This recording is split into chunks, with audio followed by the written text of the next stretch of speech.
this street in this neighborhood. If you, I don't know if you can do all that in one statement, that'd be great. And then we'll just, you heard some of the questions, we'll just sort of get on record kind of some memories of what you remember of the flood. So. Yeah, sure.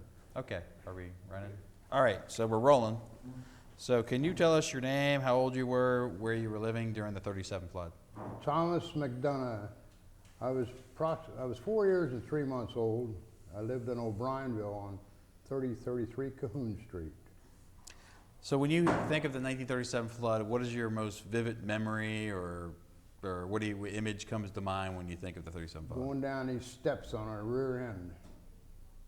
My grandfather took me down to the river down Torrance Road to see the flood, but it was tremendously cold. And the steps, I imagine the steps were off the Elmhurst Bridge that we had to go down. And both of us had to go down on our backsides because the steps were coated with ice. You couldn't walk down them, you know. And of course, Torrance Road in those days went from O'Brienville to Eastern Avenue. Today we have Torrance Parkway and Columbia Parkway, but at that time they didn't exist.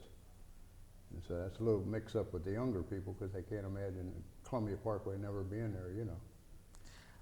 But I know you were kind of young, but as I understand, there wasn't much running water. Do you remember being affected where you were living, water issues or anything? Everybody in Cincinnati was out of water. Fresh water was shut off or gone because the pumping stations were all flooded down on Eastern Avenue, so forth. And the kids, we knew where a spring was back in the woods. The adults didn't know about it. But we told the adults, I told my uncle, and so they all went back, investigated, took their buckets back, and pails, whatever, and filled up their buckets with the, and then everybody in O'Brienville was going back there getting the water out of the spring. And it was, of course, when you got no water, a spring is very handy, very helpful. Do you remember listening to the radio, or how you hearing stuff, anything about what was going on with the flood or anything like that, or what were you doing? Well, it was on the radio, of course, you know, but beyond those two incidents, except for the being out of water and this type of thing, and of course, a lot of people were out of work. The streetcars weren't running too well. A lot of downtown Cincinnati was covered with water. I think probably up to 4th Street, I would imagine, was water. I mean, where you couldn't traverse, you know. 5th Street was probably okay, but I imagine up to about 4th Street, they had water on it. Because the hill goes down like that to the bottoms. What we used to call the bottoms, now they call it something else, Fort Washington Way or something, you know. But downtown Cincinnati, you have to remember, we had 550,000 people in Cincinnati at that time, approximately. And the city limits weren't that far out. And a lot of people lived downtown Cincinnati. And in the bottoms, there was a lot of people. Roy Rogers. His name? Roy Rogers lived down there on 3rd Street. You know, and the only thing he rode before he went to Hollywood is a fire escape, you know. And so there was a tremendous amount of people living downtown here in Cincinnati. Today you got a lot of new buildings. They've torn a lot of the tenements down and so forth.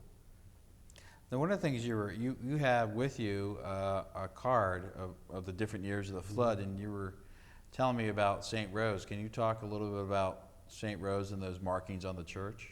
Sure. St. Rose is at the bottom of the hill from Torrance Parkway. It's close there. In the old days, you wouldn't be, when you went down Torrance Road to Eastern, you'd be pretty close to St. Rose.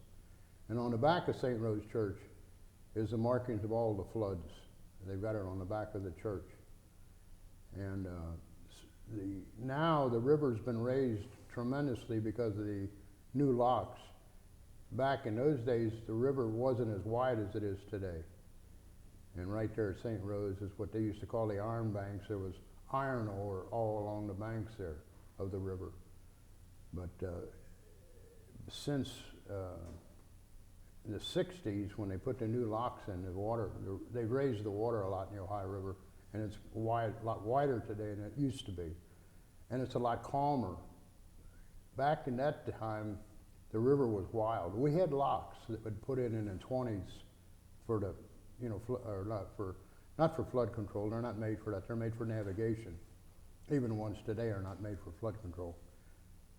We've got about 70, I think, 3 flood control dams up and down the Ohio River on the tributaries, not on the Ohio River, but all the tributaries around here. We have Caesars Creek and East Lake and different, but they built, in the 60s, they built about 70, I think it was 73 of them up and down, I guess from possibly West Virginia, Ohio, down the tributaries to control the water going into the Ohio River. And they say that it keeps us 10 feet below. In other words, if we have 70 feet today, those flood control dams would keep it from going to 80 feet.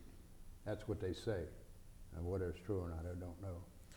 You pointed out that on the St. Rose Church that the markings is at 79.9. Is that right? Yes, that's what the official. I'm not sure. Yeah, 79.9. That's what's on the list. Yeah. Well, you were telling us there's a reason why it's 79.9. Well, they tell me that if you reach the 80 feet mark, the federal government, it costs them a lot more money. It's considered a catastrophe or something. And that's what I've heard. Now, how true it is, who knows? And you have to go back to 1937 law to find out regulations, what the real story is. But that's what they say. That's why they kept it below 80 feet. It saved them a lot of money. Well, I don't really have any other questions. Is there anything else you want to tell us about the 37 flood or another? No, there's a friend of mine, it's Melissa Carras, has got a lot of photographs of the 37 flood she brought with her today. And I'm sure they're going to copy them. Yeah, I think they're doing that right now. The pictures, they say, are worth 1,000 words, and that's true with these flood pictures. It's hard to describe a flood unless you see a picture, you know. Yeah. Well, thanks so much for coming down and sharing some stories with us. Okay, Kevin. All right. All right. Thank you.